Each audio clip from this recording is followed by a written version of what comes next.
ยังต้องยอมพักมันไว้คำคืนนี้เงียบเหงาอายคนหนาวไทยความรู้สึกที่เย็นปวดลืมเข้ามาความหักนี้อายสุดที่อดทนบ่อยากคิดจะแยกกัน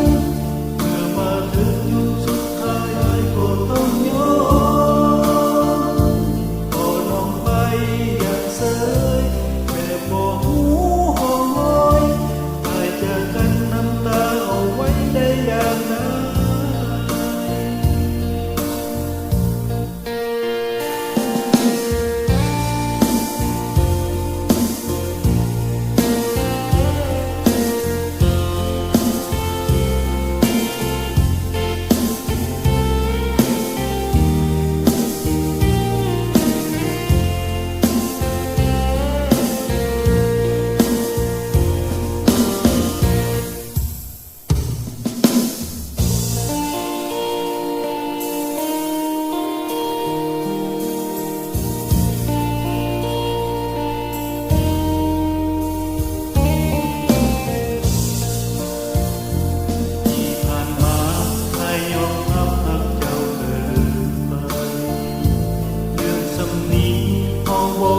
จะมาแย่